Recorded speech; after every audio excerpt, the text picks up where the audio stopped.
코스피가 5천 됐을 때요. 전국에 플랜카드가 걸렸어요. 환영. 뭐 코스피 5천 갔습니다. 네. 하고 너무 좋다. 그렇죠. 네. 근데 부동산 정상화 플랜카드는 없습니다. 네. 아직도 같이 호응해야죠. 예. 같이 가야 돼. 왜 이거는 왜 대통령 혼자 이렇게 어. 애쓰시고 막 같이 혼자 가. 그러는 거예요. 같이 가야죠. 그렇습니다. 그런 의미에서 우리가 선거 때도 부동산 정상화에 대해서 그러니까 이거를 어떻게 얘기하냐면 가격이 내린다 오른다는 얘기를 지금 대통령은 하고 있지 않아요. 그렇습니다. 그러니까 정상화라는 얘기를 계속 하고 있는 그렇습니다. 거예요. 정상화. 사실 이거를 밀어야 돼요. 그건 밀어야 돼요. 네, 그러면 정상화라는 게 무슨 뜻이냐 음. 이걸 우리가 해석할 필요가 있잖아요. 네. 그런 지점에서 어디를 보시냐면 4번을 한번 보여주실래요? 대한민국에서 부동산의 정상화라는 걸 어떤 걸 얘기하냐면 예. 이 지표를 한번 보세요. 이거는 서울 주택구입 물량 지수라고 그래서 서울 주택구입 네. 물량 지수 이 뭐예요? 이게 뭐냐면 중간 소득의 가구가 대출을 최대한 받아서 갖고 있는 자산을 포함해서 내 집 살 수 있는 집의 퍼센트를 나타내는 겁니다. 그러니까 무슨 얘기냐면 지금 2025년 기준으로서 100채 중에서 3채밖에 살 수가 없어요. 중산층의 가구가 아무리 대출을 많이 받아도. 아, 그런데 10년 전에는 어땠습니까? 이게 20채가 넘었어요. 그러네.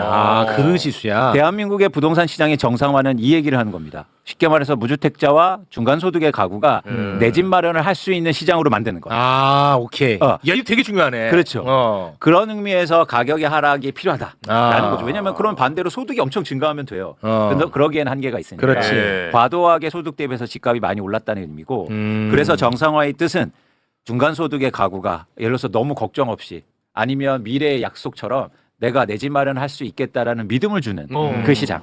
그거를 사실은 대통령과 그리고 우리가 함께 만들어 가자는 거예요. 오케이. 그게 핵심입니다. 그래서 여기서 우리가 빠지지 말아야 될 게 뭐냐면 자, 제가 예견하건데 이제부터 부동산 가격이 하락할 거예요.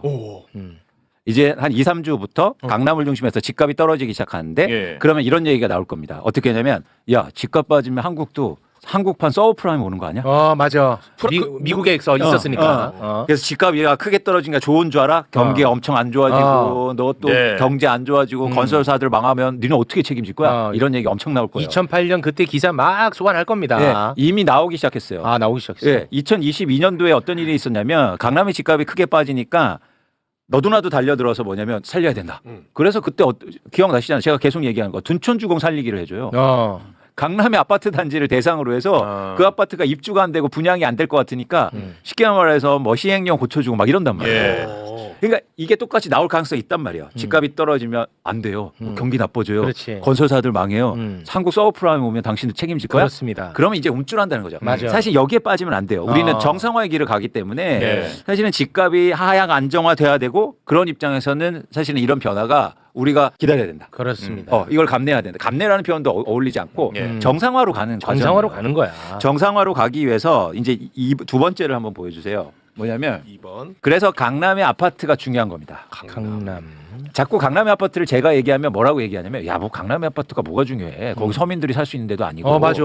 중산층이 거기 가서 살 수 있는 데 아니야. 너 예. 뉴욕 가봐. 맨하튼은 엄청 비싸잖아. 맞아. 근데 미국 사람들이 맨하탄 얘기 하대? 맞아. 안 하잖아. 그런데 왜 너는 그렇게 강남 얘기를 해? 맞아. 그 이유는 명확해요. 강남의 집값이 오르면 다른 지역이 다 오르기 때문에. 견이네. 대한민국은 이게 유일한 특징이에요. 왜 맨하탄의 집값은 비싸도 미국 전역에 퍼지지 않냐면 도시가 많잖아요. 땅도 많잖아요. 맞아. 좁아. 그런데 꼭 강남 얘기하면 맨하탄 얘기를 해.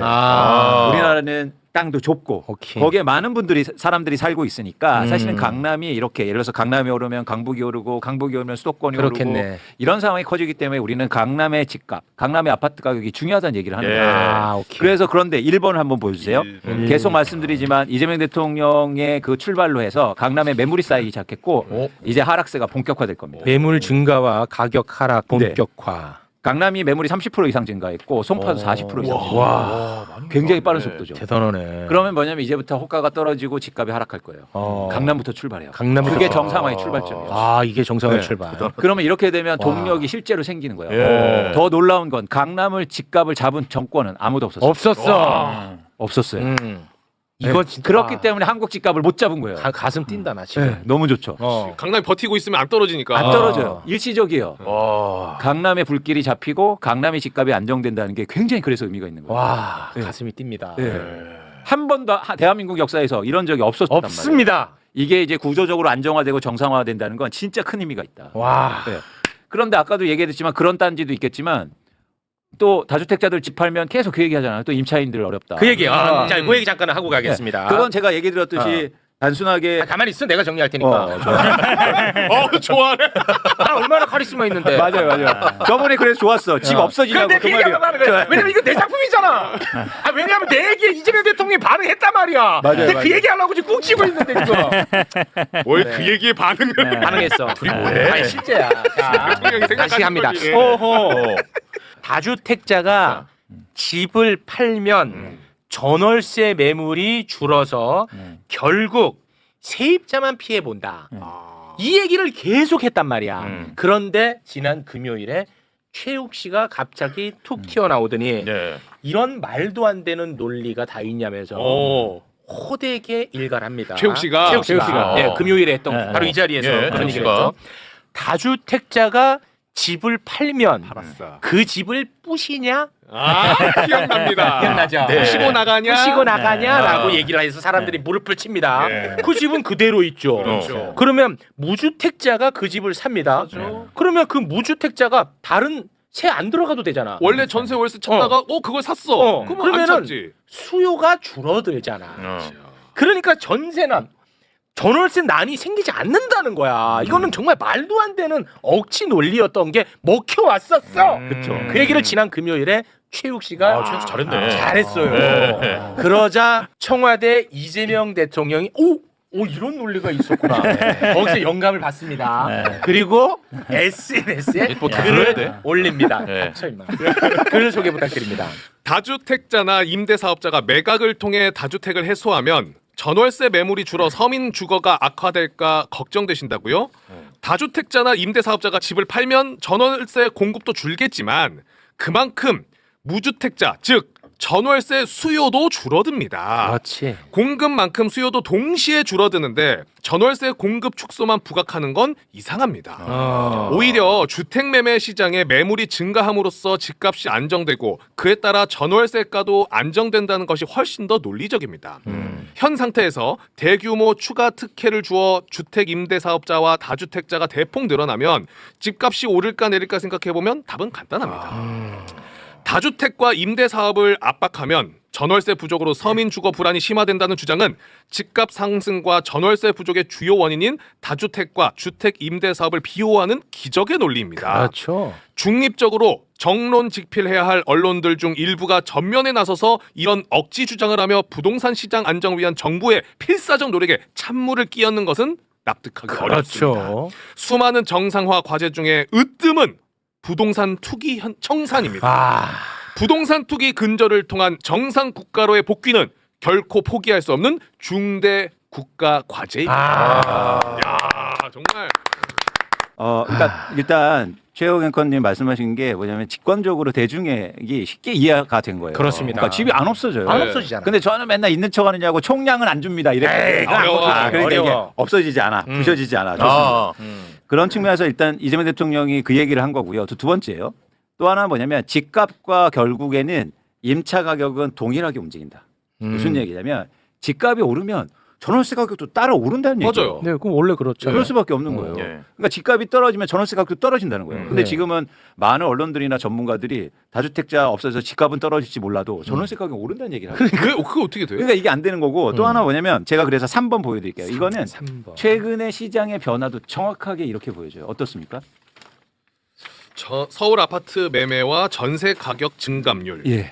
주황색이 전세 가격, 파란색이 매매 가격. 같이 움직이죠. 같이 움직이잖아. 같이 움직이죠. 그대로 같이 움직이죠. 그렇죠. 그러니까 지금은 오히려 단기적으로도요. 집값이 떨어지잖아요. 하향 안정화되잖아요. 그럼 전월세 가격도 떨어질 가능성이 높습니다. 그렇기 때문에 너무 저희가 위축될 필요 물론 국지적으로 예를 들어서 영향이 있을 수는 있겠지만 너무 크게 우려할 필요는 없다는 생각을 갖고 있는 거죠. 그리고 또 하나 이제 말씀드리고 싶은 게 저희가 계속 주장한 게 뭐냐면 이제는 저희가 뭐 청년주택 이런 말씀도 했지만 이제 30, 40대, 50대 무주택자들 굉장히 많다고 그 얘기 하셨잖아요. 드디어 그거 나와? 네. 그래서 그 얘기를 이제 하셨고, 그러니까 그게 더하기 되는 거예요. 뭐냐면 30, 40대, 50대 무주택자 있는데 이분들은 어떻게 할 거냐. 네. 근데 여기서 뭐냐면 그래서 질 좋은 공공주택 공급해야 된다는 얘기를 우리가 했었잖아요. 그렇습니다. 그래서 정부에서 지금 하는 얘기가 중산층을 위한 질 좋은 임대주택을 공급하겠다라고 계획을 세웠습니다. 와. 그러니까 그러니까 우리가 이게 청년주택 이런 얘기하면 댓글이 엄청 달려요. 맞아. 3, 40대는 그럼 어떡하냐고. 우리 무주택자인데 그분들을 위해서도 공급을 늘리겠다. 그리고 아까처럼 살 수 있는 그리고 임대할 수 있는 질 좋은 공공주택을 서울이라든지 수도권에 공급하려는 정책이 지금 확대해서 나오고 있습니다. 와, 응답하고 있는 거예요. 그런데 문제가 있어요. 5번 한번 보여주실래요? 그런 임대주택을 만들려고 하니까 지역 주민들이 엄청나게 반대해요. 무조건 반발해. 보세요. 최근에 강남구청을 없애서 거기에 임대주택을 만든다는 거죠. 강남의 아주 좋은 지역에 질 좋은 임대주택을 만든다고 한 거예요. 여기에 중상층을 위한 임대주택을 한 거예요. 대박이네. 그랬더니 강남구청에 지금 조화가 쌓입니다. 지역 주민들이. 이거는 진짜 양심이 죽었다. 자, 양심 장례식장 치러라. 자, 근데 논리가요. 뭔지 아십니까? 논리가 있어야 될 거 아니에요. 반대하는 논리. 논리가. 뭐야? 집 그렇게 많이 생기면 인프라가 부족하다는 거예요. 그럴 수 있어요. 편의시설이. 그러니까 예를 들어서 도로도 막힐 수 있고. 그럴 수 있지. 그러면 재건축을 하지 말라고요. 재건축은 더 심해지지. 그런데 재건축은 막 너도나도 하자고 그래. 그럴 때는 인프라 얘기 전혀 안 해. 전혀 안 해, 이놈들 진짜. 그런데 임대주택을 짓자 그러면 갑자기 인프라 얘기를 해요. 놀랍지 않습니까? 놀랍다. 이거는 놀랐어. 이건요 이기주의예요. 이기주의야. 이건 벗어나야죠. 이건 벗어나야 돼. 이 천박함. 그렇죠. 이거 벗어나야 됩니다. 그런데 이건 시간이 걸릴 수 있지만 여기에서 정치인들이 같이 동조해주면 안 된단 말이에요. 그렇지. 이렇게 해서 조합 보내고 막 난리치면 아유 저도 그러면 안 되겠습니다. 여기 반대하겠습니다. 이렇게 하면 안 된다는 거예요. 이 강남이 얼마나 흥미롭냐면 뭐냐면 그러니까 임대주택 이런 건 반대하면서 재건축을 엄청 하자고 그래요. 근데 재건축을 만들어지면서 지금 어떤 상황이 일어났냐면 6번을 한번 보여주세요. 지금 서울의 부동산 시장의 가장 큰 문제는 이거예요. 아파트가 새로 생기면 좋아져야 될 거 아닙니까? 네. 그런데 분양가가요 엄청나게 비싸요. 이게 평당 분양가가 얼마입니까? 5천만 원이 넘어요. 한 평이요? 네. 그러면 30평짜리가 15억이 넘잖아요. 이걸 누가 분양받습니까? 못 써줘. 아까 말씀드린 거 부동산 시장의 정상화가 뭐냐면 살 수 있는 집이 많아져야 돼요. 그렇지. 근데 서울은 점점 비싼 집만 늘어나고 있다고요. 살 수가 없다는 거야. 살 수가 없어요. 그런데 강남에서는 그런 집들만 원하는 거예요. 그렇지. 재건축해서. 근데 그 재건축이 지어지는 게 정말 제 용어로는 처참한 수준이에요. 왠지 아세요? 예를 들면 7번을 보세요. 7번에 최근 재건축을 한다는데 제안한 게 저는 인피니티 풀입니다. 아파트 옥상에요. 호텔처럼 저런. 그러면서 분양가를 올리는 거예요. 이렇게 해서 올리는 거야. 그 두 번째 그림은 뭐냐면 이미 송파구에 있는 한 아파트의 수영장인데요. 여기에 어떤 얘기가 하는 줄 아십니까? 여기 올림픽 열어도 된다. 그 정도야. 엄청 큰가 보네. 50m. 아니 아파트 단지에 저런 수영장이 있을 필요가 있습니까? 이러면서 분양가가 엄청나게 올라가고 누구나 근접할 수 있는 부동산 공급이 안 되고 있다. 그래. 관리비가 많이 나올 텐데. 그런데 오세훈 시장은 매일 이런 공급만 하자는 얘기를 하고. 그렇지. 이거는 그냥 이건 정상화가 아니야. 정상화가 아니야. 우리가 얘기하는 정상화는 누구나는 아니지만 어쨌든 노력해서 살 수 있는 아파트의 공급을 늘리는 거. 그렇습니다. 그래서 질 좋은 공공주택을 늘리고 그리고 누구나 희망을 가지면서 내 집 마련에 희망을 갈 수 있는 시장이란 말이에요. 아파트의 그 한 채 두 채가 중요한 게 아니라고요. 그래서 그런 방향으로 가야 된다. 근데 제가 지금 댓글 보면서 우리가 얼마나 비정상에 익숙해져 있는지를 새삼 또 발견하게 됩니다. 왜요? 어떤 분이 저는 이분을 비판하려는 게 아니에요. 우리가 얼마나 비정상에 익숙해져 있냐를 같이 이야기하자는 차원인데 야, 집값이 안 오르는데 왜 집을 사냐? 여러분 집은요 내가 자기 위해서 사는 곳이에요.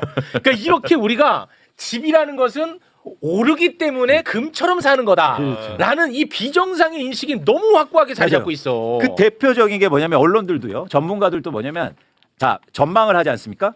예를 들어서 2026년 하반기 주택시장이 긍정적이래요. 그건 무슨 뜻입니까? 가격이 오른다는 거야. 시장이 부정적이잖아요. 그건 가격이 떨어지는 거야. 그래. 얼마나 흥미롭습니까? 그래서 저보고 뭐라고 질문하냐면 시장을 긍정적으로 보세요, 부정적으로 보세요. 그래서 저는 집값 떨어질 것 같은데 그럼 뭐라는 줄 아십니까? 왜 이렇게 인생을 부정적으로 사냐? 왜 인생을 부정적으로 사냐? 맞아. 놀랍지 않습니까? 진짜 놀라운 이야기야. 이게 놀라운 이야기야 이거는. 수십 년 동안 쌓아온 대한민국의 부동산 공화국. 그렇지. 부동산 공화국이란 말이 딱 맞았어. 맞아. 이거를 그러니까 철폐하고 혁파를 일으켜서 사실 혁신을 만든 게 부동산 정상화죠. 그 얘기를 지금 이재명 대통령이 하는 겁니다. 그래서 오늘 아침에도요. 이재명 대통령이 룰라 대통령 만나고 피곤하실 수도 있잖아요. 근데 아침에 또 X에 또 올려요. 부동산 관련해서 준비해놨어요. 또 올렸어. 부동산에 대한 의지 표명이 굉장합니다. 정말 대단히 고맙습니다. 진짜. 우리 끝까지 함께합니다. 자, 시장에 맞서지 말라는 말도 있지만 정부에 맞서지 말라는 말도 있습니다. 우리 국민은 부동산, 특히 수도권 아파트 시장이 비정상임은 알고 있고 이 비정상의 정상화를 지지합니다. 권력은 규제, 세제, 금융, 공급 등 정상화를 위한 막강한 수단을 가지고 있습니다. 문제는 권력의 의사와 의지입니다. 다시 한번 미리 알려드립니다. 다주택을 유지하든 비거주 투자용 주택을 보유를 하든 평당 3억씩 하는 초고가 주택을 보유하든 자유지만 비정상의 정상화에 따른 위험과 책임은 피할 수 없습니다. 대한민국 정상화, 믿거나 말거나 저항할지 수응할지 각각의 자유지만 주식시장 정상화처럼 그에 따른 손익 역시 각자의 몫입니다. 한 번 더 말씀드리면 부동산 정상화는 어려운 일이지만 계곡 불법 시설 정비나 주식시장 정상화보다는 쉬운 일입니다. 비정상인 집값 상승세가 국민 주권 정부에서도 계속될 것이라는 기대는 줄어드는 게 당연합니다. 부동산 투기 극복, 대한민국 정상화, 국민 주권 정부는 합니다. 와, 야 이거 그냥 와, 진짜. 아 정말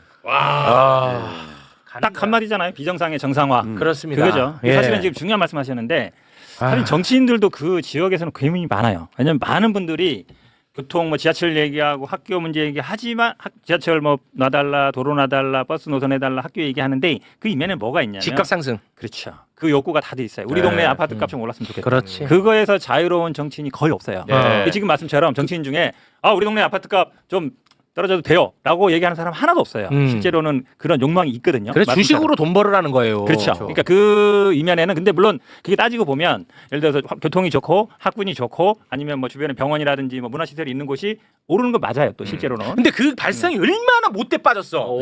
아니 그런 인프라는 세금으로 들어서 하고 그거에 대한 혜택은 지들이 보겠대 사적으로. 에라이 주민들아. 저거 오늘 잘했대요. 진짜 이 주민들 정말 못돼 빠졌다. 진짜 못돼 빠졌어 생각이. 그러니까 이 부동산이라는 게 제로성 게임이란 거예요. 왜냐하면 내가 돈을 벌면 누군가 피해를 볼 수밖에 없어요. 그러니까 주식시장은 그게 아니에요. 삼성전자가 20만 원을 갔잖아요. 네. 피해 보는 사람 있습니까? 없어요. 없어. 근데 부동산 가격이 오르면 예를 들어서 우리의 미래 세대가 엄청나게 부채를 일으켜서 그걸 받쳐줘야 되고 경제에 악영향을 미치는 것도 굉장히 많단 말이에요. 그렇기 때문에 부동산 시장은 정상화되는 게 맞다. 우리 미래 세대를 위해서. 내 집이 오를 수는 있어요.